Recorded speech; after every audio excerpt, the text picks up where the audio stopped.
लोचन धाम तुमन कर लो रे हो। राजिम लोचन धाम तुमन कर लो रे। कर लो रे जीव तर लो रे, कर लो रे जीव तर लो रे। राजिम लोचन धाम तुमन कर लो रे हो।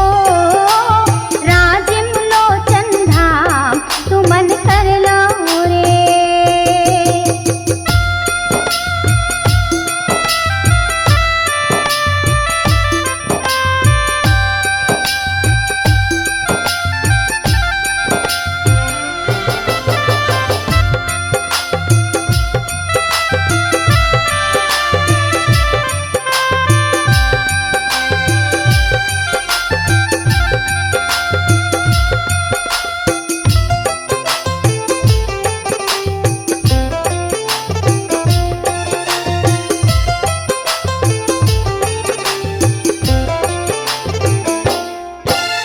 महानदी के घाट घटौना काशी मथुरा लागे। लोमश ऋषि के आश्रम यहाँ बीच कुलेश्वर ठाड़े।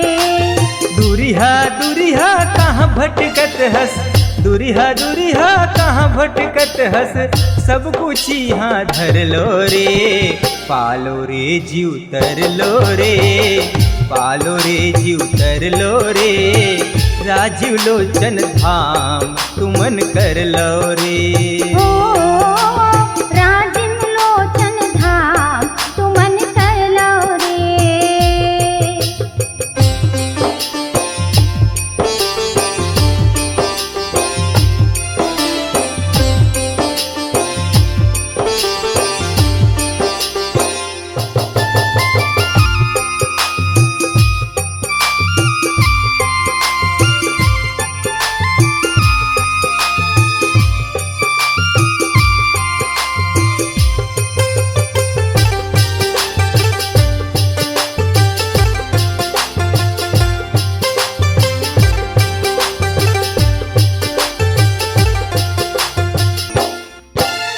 कमल क्षेत्र पद्मापुरी हरे राजिम वृंदावन है।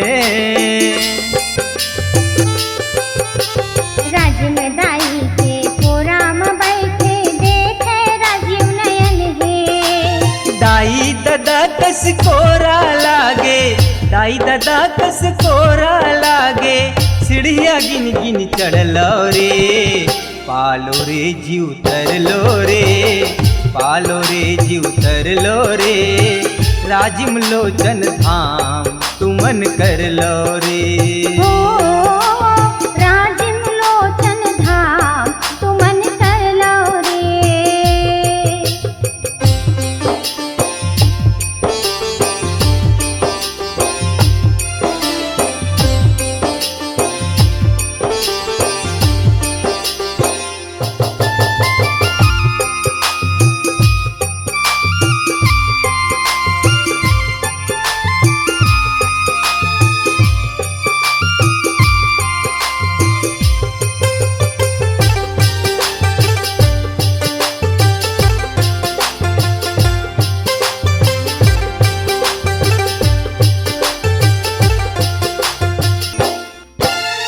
महानदी महादेव कहाए पैरी हरे पार्वती।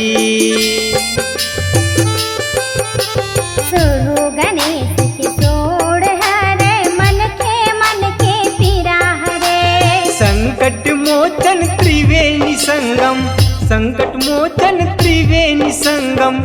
संझा बिहनिया बुड़लो रे, पालो रे जीव तर लो रे, पालो रे जीव तर लो रे।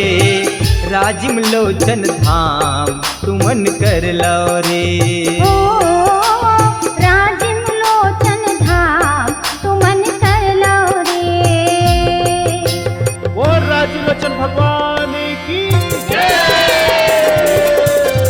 राजीव लोचन धाम तुमन कर लो रे। ओ राजीव लोचन धाम तुमन कर लो रे। ओ राजीव लोचन धाम तुमन कर लो रे।